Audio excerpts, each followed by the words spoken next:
어른 설교 시간입니다. 하나님 아버지와 우리 주 예수 그리스도로부터 오는 은혜와 평강이 오늘 모이신 여러분과 함께 하기를 바랍니다. 이 세상에 사는 많은 사람들은 목표를 가지고 살아갑니다. 사업을 하는 사람들은 사업의 성공을 목표로 둡니다. 학생들은 우수한 성적을 목표로 둡니다. 직장인들은 승진을, 운동선수는 우승을 목표로 둡니다. 다른 사람들도 마찬가지예요. 자신을 위해서 목표를 세우고 또한 가족을 위해서 여러 목표를 세웁니다. 그리고 그 목표를 이루기 위해서 최선을 다해서 살아갑니다. 여러분, 저도 목표가 있습니다. 추상적으로는 행복한 목회를 하는 것, 그리고 오늘 모이신 여러분들이 기쁨을 가지고 이 교회에서 신앙생활을 하는 겁니다. 그리고 구체적으로는 이 지역의 루터교회를 알리고 여러분들이 루터란으로서 신앙생활을 하는 것이에요. 이를 위해 지난주부터 예배 후에는 루터교 예배를 위한 해설을 하고 있습니다. 신자에게 가장 중요한 것이 예배고, 우리는 다른 개혁교회와는 달리 리터지, 즉 예전에 따른 예배를 드리고 있기 때문에 예배교육이라는 걸 시작하게 되었어요. 이를 시작으로 우리가 루터란으로서 알아가야 될 것에 대해서 좀 다양하게 우리가 공부할 예정입니다. 그래서 저도 여러분들도 루터란으로서 신앙생활을 하는 것이 제 목회의 목표입니다. 이처럼 우리는요, 각자의 삶에서 다양한 목표를 세웁니다. 그리고 그 목표를 향해서 표대 삼아서 정진해 갑니다. 그런데 문제는 이 목표를 향해 가는 와중에 여러 어려움들이 생긴다라는 거예요. 세상 사람에게나 믿는 사람에게나 어려움은 피해가지 않습니다. 회사나 학교나 교회나 어떤 동호회나 할 거 없이 어려움은 동일하게 찾아옵니다. 그리고 이 어려움들이 우리 눈앞으로 왔을 때, 당장에 내 코앞에 부딪혔을 때 우리는 그때 흔들리기 시작합니다. 목표가 흔들립니다. 각오가 흔들립니다. 신앙인들은 믿음이 흔들려요. 그러면서 걱정하고 근심합니다. 이 어려움을 어떻게 헤쳐나가지? 무엇을 해야 이 어려움을 우리가 이겨낼 수 있지? 이러한 걱정과 근심으로 우리는 불안에 휩싸입니다. 그런데 이러한 걱정과 근심은 비단 지금의 시대를 사는 우리에게만 있었던 것은 아니었습니다. 과거에서도 있었고 더 먼 과거에도 있었습니다. 그리고 미래에도 이러한 걱정과 근심이 존재할 것입니다. 언제나 어디서나 누구에게나 이런 걱정과 근심은 주어집니다. 부자도 가난한 자도 권력자도 일반 시민도 이 걱정과 근심을 완전히 떠나서는 살 수가 없습니다. 여러분, 저도 똑같아요. 여러분들 앞에서 뭔가 이렇게 훌륭한 척, 있는 척 이렇게 설교하고 있지만 저에게도 걱정과 근심이 있습니다. 자녀 걱정을 합니다. 노모 걱정을 합니다. 목회 걱정을 합니다. 그래서 그 가운데 때로는 불안해지고 때로는 불안해도 괜찮은 채 하면서 살아가고 있습니다. 이런 우리 모두에게 예수님 이렇게 말씀하십니다. 너희는 마음에 근심하지 말라. 하나님을 믿으니 또 나를 믿으라. 라고 말씀하십니다. 걱정과 근심 속에 휩싸인 우리들에게 예수님은 자신을 믿는 것이 걱정과 근심을 떨쳐낸 유일한 길임을 말씀하고 계시는 거예요. 오늘의 복음서는 근심하고 있는 자를 위한 말씀입니다. 오늘의 복음서에서 예수님은 제자들에게 이제 자신은 제자들을 떠날 것이라고 말씀하세요. 그리고 지금은 제자들이 자신을 따라오지 못할 것이라고도 말씀하십니다. 십자가의 길을 가시기로 작정하신 거예요. 이에 제자들은 걱정하고 근심합니다. 이에 걱정과 근심은 예수님의 십자가의 길에 대한 걱정과 근심이 아니었어요. 나는 어떡하지? 라는 걱정이었습니다. 모든 것을 버리고 예수님을 따랐는데 이제 예수님이 자신들을 떠날 것이라고 하니 혼란과 두려움에 빠졌습니다. 게다가 나 따라오지 못할 거야 라고 예수님 말씀하시니까 이제는 모든 것이 다 흔들립니다. 이에 예수님은요, 너희는 마음에 근심하지 말라라고 말씀하시고 나를 믿으라 라고 말씀하십니다.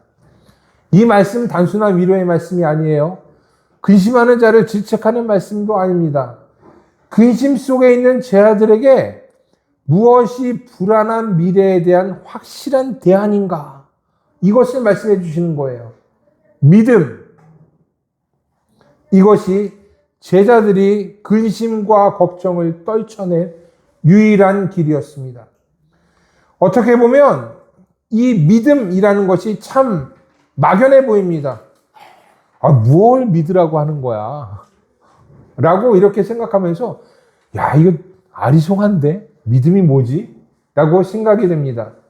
하지만 예수님은요, 제자들에게 이런 믿음의 근거들을 계속해서 보여주셨습니다. 복음의 말씀을 전해주셨고 기적을 베푸셨습니다. 그리고 그 모든 기적과 말씀 가운데서 하나님의 나라를 맛보게 하셨어요. 그리고 그 가운데서 죽은 사람을 살리시고 떡 5개와 물고기 2마리로 5,000명을 먹이셨습니다. 38년 된 병자를 고치셨고 나면서 맹인 사람을 보게 하셨습니다. 바리새인과 율법 학자들과의 논쟁에서도 예수님은 져본 적이 없어요. 놀라운 지혜로 하나님 나라의 말씀으로 그들을 침묵하게 하셨습니다. 그리고 제자들에게만 이렇게 하지는 않으셨습니다. 지금의 우리들에게도 우리의 상황 속에서 여러 믿음의 근거들을 보이셨습니다. 여러분들의 기도가 어떻게 응답되었는가? 지금까지 우리가 했던 기도가 어떻게 우리에게 하나님이 말씀하시고 우리를 이끌었는가 한번 생각해 보십시오. 비근한 예로 여러분, 그 짧은 시간 저에게 부탁한 여러분의 기도 제목들이 어떤 결과를 낳고 있는지를 한번 보세요. 과거 예수님께서 여러분들을 어떻게 이끌었는지, 어떤 어려움에서 건지셨는지 다시 한번 떠올려 보자는 이야기입니다. 예수님은 이런 믿음의 근거를 기반으로 우리들에게 그리고 제자들에게 다시 한번 믿음이라는 것을 요구하고 계십니다. 그리고 이 믿음만이 우리의 걱정과 불안을 떨쳐버릴 수 있는 유일한 길이라는 것을 말씀하세요. 예수님께서는 자신이 떠나는 것을 불안해하는 제자들에게 자신이 그냥 떠나는 것이 아니다라는 것을 말씀하십니다.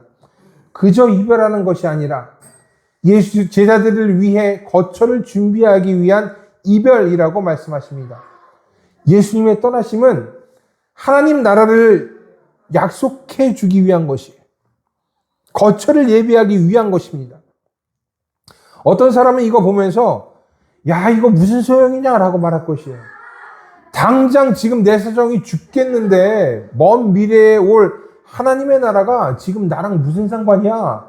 라고 할 수 있을 것이에요. 하지만 여러분 그렇지 않습니다. 저는요, 지난주에만 2번 부고장을 받았어요. 2번이나 받았습니다. 지난 한 주간에. 지난 수요일과 어제 제 동역자들의 어머니와 장모님의 부고를 저는요, 들었어요. 이뿐이 아니죠. 여러분들도 여러분들의 삶 속에서 많은 부고장들을 받았을 겁니다. 하나님의 나라가 멀리 있는 것 같이 보이고 지금은 내가 갈 곳이 아니야. 나랑 상관없는 것처럼 느껴지지만 하나님의 나라가 언제 우리 앞에 올지 누구도 아무도 알 수가 없는 거예요. 우리의 모든 미래 가운데 가장 막연하고 불안한 것이 죽음이라는 것입니다. 그래서 예수님께서는 하나님의 나라를 약속해 주시기 위해 제자들을 떠나신 것입니다. 제자들을 위한 구원과 영생을 위한 것이었어요. 내가 너희를 위하여 거처를 예배하러 가노니 가서 너희를 위하여 거처를 예배하면 내가 다시 와서 너희를 내게로 영접하여 나 있는 곳에 너희도 있게 하리라. 이것이 제자들을 떠나시는 이유였습니다. 그리고 예수께서는 내가 어디로 가는지 너희도 안다 라고 말씀하세요. 하지만 제자들은 이거 이해하지 못합니다. 당장 예수님이 자신을 떠나는 것이 불안하기 때문이에요. 걱정과 근심에 휩싸였기 때문에 아무런 말씀이 들어오지 않는 것입니다. 그래서 도마는 이렇게 말합니다. 주여, 주께서 어디로 가시는지 우리가 알지 못하거늘 그 길을 어찌 알겠사옵나이까. 빌립은 말합니다. 주여, 아버지를 우리에게 보여주옵소서. 그러면 족하겠나이다. 이처럼 불안과 걱정과 근심은 큰 힘을 가지고 있습니다. 예수님께서 십자가의 길에 대해서 말씀하신 것은 복음서에 기록된 것만 3번이에요. 기록된 것만 3번입니다. 예수님의 가르침과 이 기적은 셀 수도 없어요. 이런 일들을 통해 제 아들은 얼마든지 예수님의 말씀을 이해하고 받아들일 수가 있었습니다. 그러나 제자들의 안에 불안이 심기우고 걱정과 근심에 제자들의 마음이 빼앗기자 제자들은 예수님의 가르침도 기적도 십자가에 대한 말씀도 모두 깡그리 잊어버립니다. 그리고는 나는 모르겠다, 알지 못한다라고 합니다. 그리고 어떤 이는 야, 하나님을 보여서라도 증거를 우리에게 주십시오라고 요구해요.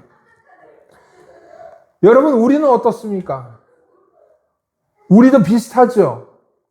우리들에게도 믿음의 근거는 지척에 널려 있습니다. 우리는 지식적으로 또 경험적으로 예수님이 우리를 고난 가운데만 두시지 않을 거라는 것을 압니다. 믿어요. 그러나 막상 어려움이 닥치면 우리 역시도 모르겠다라고 합니다. 기도하면서 뭐라고 얘기해요? 주님, 증거를 보여주세요. 그러면 우리가 믿겠나이다 라고 우리도 그렇게 기도합니다. 그리고 그보다 더 불안해지면 우리 어떻게 합니까? 될 대로 되라 그래요. 될 대로 돼. 어떻게든 되겠지 라고 합니다. 여러분, 안타깝지만 될 대로 되라, 어떻게든 되겠지, 증거 보여주세요, 이런 거는 우리의 믿음의 모습이 아닙니다. 믿음은 그렇지 않습니다. 믿음 안에는 소망이 있습니다. 기대가 있어요. 하나님께서 우리를 어려움 가운데서 구하실 것이라는 확신이 있습니다. 그래서 참 믿음은 근심 가운데서도 어려운 상황 속에서도 절망하고만 있지 않습니다. 하나님의 구원을 잠잠히 기다리면서 과거 우리들에게 이루어졌던 이 구원들을 소망합니다. 그리고 그 소망의 날이 올 것이라는 것을 굳게 믿습니다. 예수님께서 제 아들에게 요구하셨던 믿음이 바로 이런 것입니다. 예수님은 모르겠다라고 말하는 도마에게 내가 곧 길이요 진리요 생명이다라고 말씀하세요. 아버지를 보여달라고 하는 빌립에게 내가 이렇게 오래 너희와 함께 있었을 때 내가 나를 알지 못하느냐, 나를 본 자는 아버지를 보았다라고 말씀하십니다. 그리고 믿으라 라고 말씀하세요. 도저히 믿지 못하겠다면 너희들이, 그러면 내가 행하는 일을 보고 나를 믿으라 라고 하십니다. 믿음만이 걱정과 근심을 이겨낼 힘이고 불안을 떨쳐버릴 유일한 길이기 때문입니다. 그리고 우리에게 놀라운 약속을 하십니다. 그것이 오늘의 복음서 12절 이하에 기록되어 있어요. 첫째는요, 나를 믿는 자는 내가 하는 일을 그도 할 것이고 그보다 더 큰 일도 할 것이라는 것이에요. 둘째는 내 이름으로 무엇이든지 구하면 행하시겠다라는 것이에요. 마지막으로는 믿음을 구하고 행하는 그 일이, 예수님의 이름으로 이루어지는 그 일이 하나님께 영광이 될 것이라는 것입니다. 오늘날 많은 사람들은요, 걱정과 근심 속에 살아가고 있습니다. 그 가운데서 목표를 잃어버리기도 하고 불안에 떨기도 합니다. 심지어 믿음을 잃어버리고 방황하기도 해요. 하지만 예수님께서는 우리가 그런 걱정과 근심과 불안 속에서 살기를 원하지 않으십니다. 더 정확히 말하면 우리를 걱정과 근심 속에 내버려 두지 않는 것이에요. 우리를 모든 상황 속에서 구원하실 것이고 우리를 이끌어 푸른 초장과 쉴만한 물가로 인도하실 것입니다. 그래서 예수님은 우리들에게 믿음을 요구하십니다.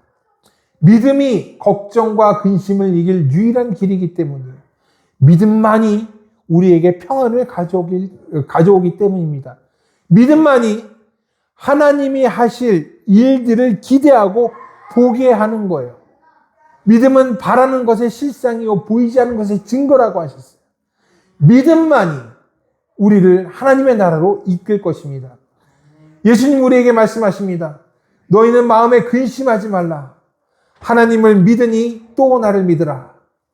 이 말씀이, 이 믿음의 요구가 언제나 여러분과 여러분의 가정에 함께하기를 바랍니다. 그래서 모든 걱정과 근심 가운데서도 평안한 여러분들의 가정이 되기를 기도합니다. 여러분, 불안은, 근심과 걱정은 믿음 앞에서 자취를 감출 거예요. 여러분의 믿음을 보여주십시오. 여러분이 하나님께 기대하는 모든 것들이 그리스도의 예수 안에서 이루어질 것입니다. 모든 지각에 뛰어난 하나님의 평강이 그리스도 예수 안에서 여러분의 생각과 마음을 지키시기를 원합니다. 기도하겠습니다.